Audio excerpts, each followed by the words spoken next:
নমস্কার বন্ধুরা, আজকে আবারও চলে এসেছি আরও একটা নতুন রেসিপি নিয়ে।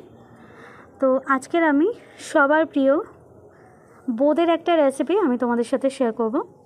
তো আমি বাজারে লাল রঙটা নিতে গেছিলাম, সেটা পাইনি, সেই জন্য তার জন্য আমি গ্রিন রঙটা দিয়েছি, গ্রিন কালারটা।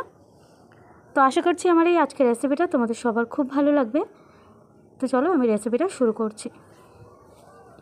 প্রথমে আমি এখানে একটা চালনি নিয়েছি, আর চালনির নিচটায় ঠিক একটা বাটি রাখা আছে। তো আমি 1 কাপ পরিমাণ, মানে আমি যে কাপটা নিচ্ছি ওই কাপটাই মেন, ওই কাপের মাপ করে সব কিছু দেবো। তো সেই কাপে 1 কাপ পরিমাণ আমি বেসন নিয়ে ভালো করে চেলে নিয়েছি। এবার আমি ওর মধ্যে দিয়ে দিলাম সামান্য একটুখানি খাবার সোডা, মানে বেকিং সোডা, খুব অল্প একটু পরিমাণ দিয়েছি।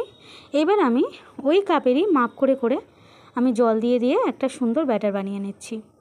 তো বোঁদে বানাতে গেলে কিন্তু ব্যাটারটা কিন্তু খুব পাতলা হয়। কতটা জল লাগছে আমি সেটা একটু বলে দিচ্ছি। প্রথমে আমি 1 কাপ পরিমাণ জল নিয়ে অল্প অল্প করে জল দিয়ে এরকম একটা ব্যাটার বানিয়ে নিচ্ছি। একসাথে সব জল দেওয়ার দরকার নেই। আর এরকমভাবে চেলে নিলে কিন্তু এর মিশ্রণটা কিন্তু খুব ভালো হয়, মানে কোনো দলা দলা বা দানা দানা কিছুই থাকে না। তো দেখো ব্যাটারটা ঠিক কীরকম পাতলা হবে, একদম এরকম পাতলা মতো করে নিতে হবে। আর এখানে মোট জল লেগেছে 1 কাপ বেসনে 1 কাপ পুরো জল লেগেছে, আর সামান্য একটু জল লেগেছে, মানে 1 কাপ আর অল্প একটু জল লেগেছে। এরকম একটু পাতলা ব্যাটার তৈরি করে নিয়েছি। এবার আমি এই ব্যাটারটা থেকে আমি আরেকটু ব্যাটার আমি আরেকটা আলাদা বাটিতে নিয়ে নিচ্ছি। তার কারণ আমি একটু দুরকম রং মিশিয়ে করব, সে তো আগেই দেখিয়ে দিয়েছি। তো এটার মধ্যে আমি একটু গ্রিন রঙটা দেব, অ্যাপেল গ্রিন যে রঙটা, সেই রঙটা আমি একটু দিয়ে দিচ্ছি। খুব সামান্য একটুখানি রং দিতে হবে। দিয়ে এবার রঙটাকে ভালো করে আমি বেসনের সাথে মিশিয়ে নিচ্ছি।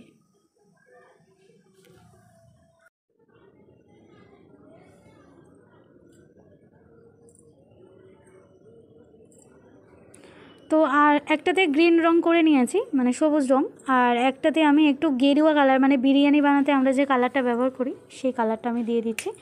সামান্য একটুখানি পরিমাণ, মানে খুলতে গিয়ে একটুখানি পড়ে গেছে সামান্য, তো সেইটুকুই দিয়ে দেবো। এটাও আমি ভালো করে কালার দিয়ে সুন্দর করে মিশিয়ে নিচ্ছি।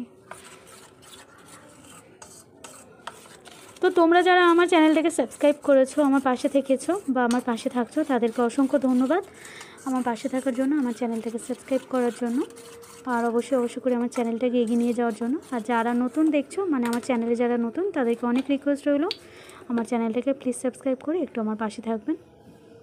তো এবারে আমি একটা কড়াই বসে দিয়েছি, আর কড়াইয়ের মধ্যে আমি 500 গ্রামের কম, মানে এখানে 450 গ্রাম তেল আছে, এই তেল আমি দিয়ে দিচ্ছি। তোমরা তোমাদের পরিমাণ মতো তেল কড়াইয়ের মধ্যে দিয়ে দেবে। দিয়ে তেলটাকে একটু ভালো করে গরম করে নিচ্ছি। প্রথমে এখানে কিন্তু দুটো ছান্তা ব্যবহার করা মানে খুবই দরকার, একটাতে বোঁদে দেওয়ার জন্য আর একটাতে বোঁদে ভাজার জন্য। তো আমি প্রথমে 1 ফুট একটু তেলের মধ্যে দিয়ে দেখে নিচ্ছি। ব্যাটার কিন্তু পুরো পারফেক্ট হয়েছে, আর তেলটাও কিন্তু ঠিকঠাক গরম হয়ে গেছে।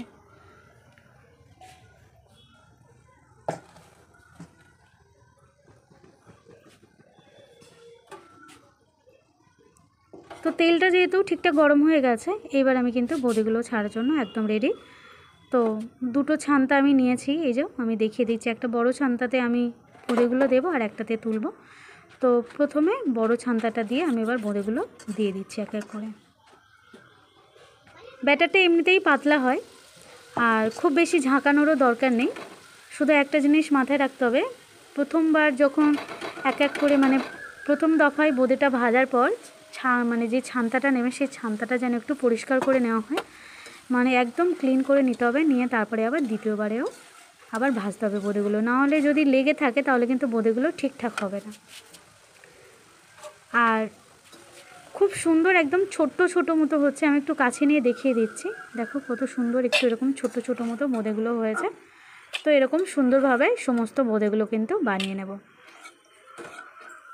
প্রথমে আমি যে অরেঞ্জ কালারটা দিয়ে যেগুলো বানিয়েছিলাম সেটা আমি বোঁদেগুলো ভেজে নিয়েছি। তারপরে আমি ওটা শেষ হয়ে যাওয়ার পর এই যে গ্রিন রং যেটা দিয়েছিলাম সেটা দিয়ে এবার আমি বোঁদেগুলো ভেজে নিচ্ছি।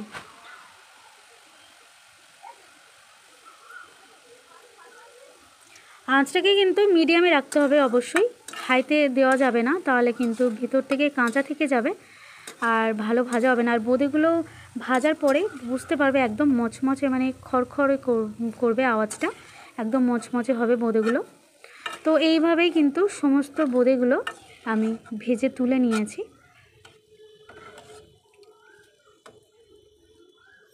আর এই সবুজ রঙটাও দিয়ে কিন্তু খুব নেহাত যে খারাপ লাগছে তা কিন্তু নয়, তোমরা ওই রঙটা দিয়ে আমার মতো একটু ট্রাই করতে পারো যদি খারাপ না লাগে। তো দেখো এইভাবে আমি সমস্ত রকম বোঁদেগুলো ভেজে তুলে নিয়েছি।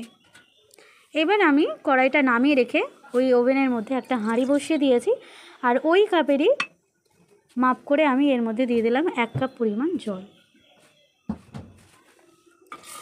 আর জলটা দিয়ে দেওয়ার পর আবারও ওই কাপেরই মাপ করে আমি দিয়ে দিচ্ছি 1 কাপ, আর হাফ কাপের থেকেও একটু কম সেই পরিমাণ চিনি, মানে 1 কাপ চিনি আর সামান্য হাফ কাপেরও হাফ কাপ, মানে 1/4 ভাগে 1 ভাগ সেই ভাগ চিনি আমি দিয়ে দিলাম। দোকানে কি করে 1 কাপ জলে 2 কাপ চিনি দেয়, মানে ওরা খুব তীক্ষ্ণ মিষ্টি দেয় বোঁদেতে। আমি যেহেতু এটা বাড়িতে খাবো সেই জন্য একটু কম মিষ্টি দিলাম।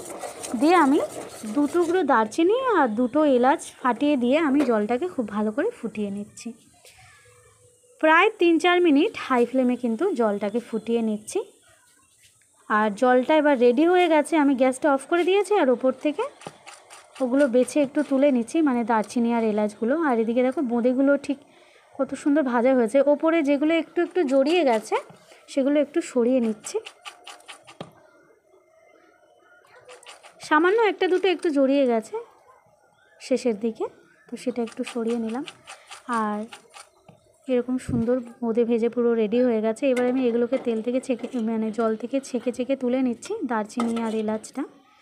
আর এই জলটাকে কিন্তু একদম ঠান্ডা করে নিতে হবে। তো আমি বালতির মধ্যে জলের মধ্যে বসিয়ে দিয়ে, আমার একটু তাড়া ছিল সেই জন্য আমি এটা পুরো ঠান্ডা করে নিয়েছি। আর এবার আমি একটা কাঁচের বাটিতে এই চিনির শিরাটাকে দিয়ে দিয়েছি।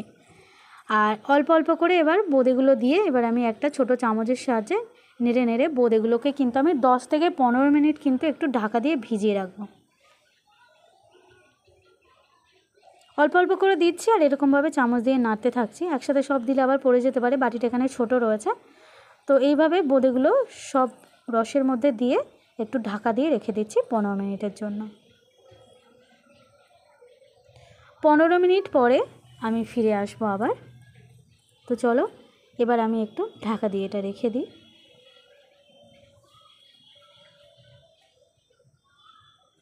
15 মিনিট হয়ে গেছে, আমি আবারও চলে এসেছি। আর বোঁদের মধ্যে যতটা চিনির শিরা যাওয়ার, মানে রস যাওয়ার, সেটা চলে গেছে। এইবার আমি এই বোঁদেটাকে একটু ছেঁকে নেব। তো এখানে একটা ছাঁকনি ব্যবহার করছি, বড় একটা স্ট্রেনার, এরকম একটা স্ট্রেনার হলে ভালো হয়। আর এবার আমি বোঁদেগুলোকে ছাঁকনির মধ্যে দিয়ে দিচ্ছি। এই যে রসটা, যেটা মানে চিনির শিরাটা বেশি হয়েছে, এটা কিন্তু আমি একটা চাটনিতে দিয়ে দেবো পরে, বাড়িতে যখন আমের চাটনি বা যে কোনো টমেটোর চাটনি হবে তাতে ইউজ করা যাবে। তো ব্যাস, এতটাই সুন্দর হয়েছে যে লোভ সামলাতে পারছিলাম না, একটা চামচ দিয়ে একটুখানি খেয়েই দেখলাম যে রেসিপিটা কেমন হয়েছে। চমৎকার হয়েছে, তোমরা প্লিজ একবার বাড়িতে ট্রাই করবে রেসিপিটা। আর প্রত্যেকবারের মতো রিকোয়েস্ট রইল, ভালো লাগলে আমার চ্যানেলটাকে একটু সাবস্ক্রাইব করবে, একটা লাইক করবে, কমেন্ট করবে, আর পারলে বন্ধুদের সাথে শেয়ার করবে। তো চলো আজ এই পর্যন্তই, আবারও দেখা হবে এরকম আরও আরেকটা নতুন রেসিপি নিয়ে। ততক্ষণ সবাইকে টাটা।